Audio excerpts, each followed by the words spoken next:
But the president has also announced in his inauguration speech $4.5 billion of direct assistance to communities. Right now, we are looking at how the money could be disbursed in a transparent way and how it could reach the people who actually need the help, because there are large numbers of people out there who need assistance from the government of Guyana through either help for food to feed their families or some cash assistance.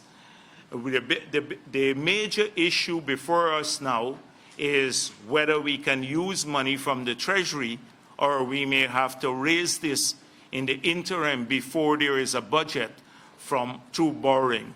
And then once the budget is passed, to repay that loan. And I'll come to this point in greater detail when I talk to you about the budget and what has happened and what the financial laws permit and what they don't permit. So, but that assistance that the president announced, we're looking at raising it and how best to intermediate it in a rapid fashion. Now, the country would want to know how much assistance has been given to people across the country in terms of direct assistance. And even with CDC, I did a quick costing when they were making a presentation, could not be more than 75 million Guyana dollars of direct assistance to the people in the communities who need the help.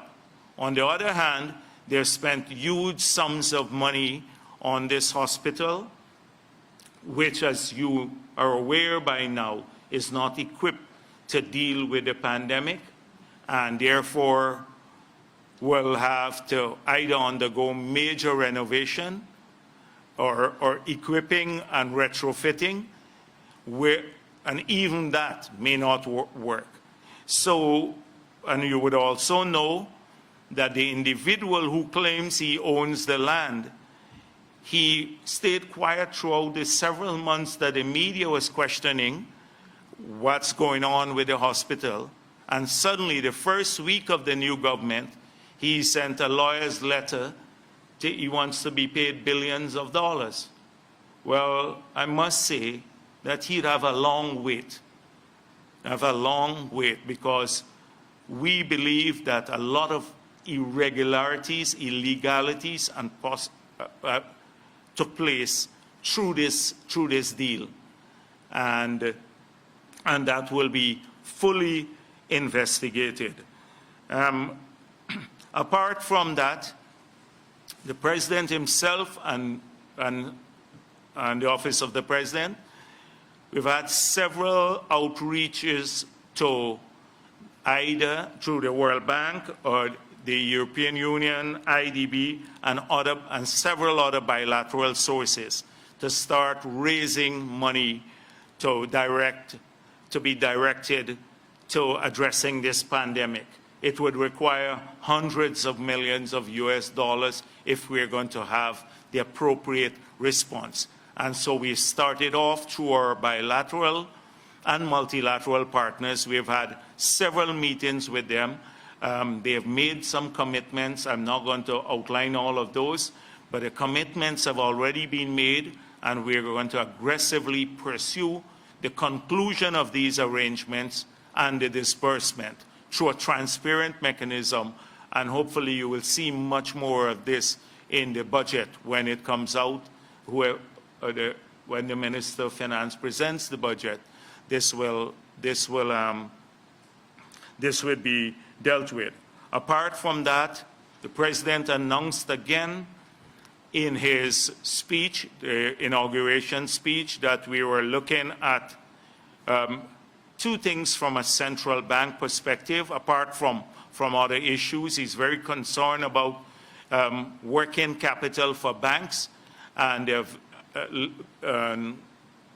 not just banks, but for businesses.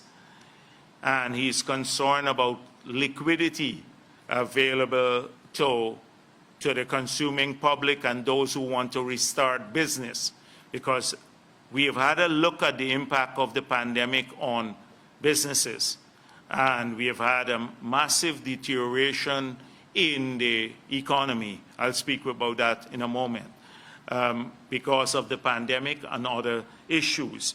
So he mentioned a couple of things in the speech about the central bank suspending elements of the supervisory guideline through the regulatory process that they use. They send out these supervisory guidelines to the bank. So they're going to suspend some aspects of the supervisory guideline to allow the banks, or to extend this and to continue to allow the banks to renegotiate interest rates, which was prohibited under the supervisory guideline, and to give them more time to classify loans as bad debts. Because if they don't have to classify the loans as bad debts in the near term, then they do not have to make a provisioning from their gross profit for those loans that are classified as a bad debt, and therefore it wouldn't affect their profitability. So there is that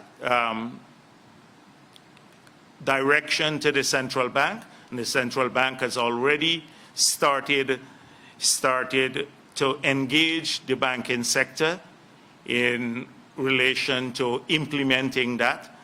Secondly, as the President mentioned, that we're looking at relaxing the reserve requirement. And you know, banks are required to make a deposit with the central bank, which is a percentage of the deposits.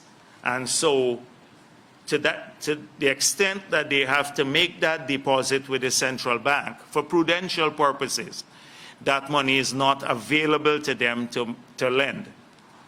And it's a cost to the banks. So the idea is to look at reducing the reserve requirement for the banks so they have more funds available at their disposal.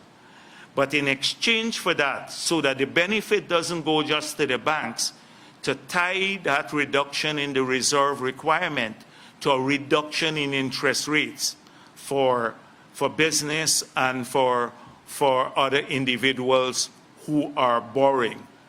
And so that is a crucial issue, because the cost of capital is an impediment to those who want to borrow and those who want to resume business. And the idea is to treat the pandemic seriously, build our capability to tackle it, make sure that we have strong protocols in every sector for the reopening of the economy, but at the same time, that reopening is just as vital. So it's striking the balance between addressing the pandemic through a strong medical response and reopening the economy, so people who don't have jobs and who can't earn a living and whose lives are being disrupted, they too can go out, but in controlled environment, taking all the safeguards and following the protocols, that they can then earn a living.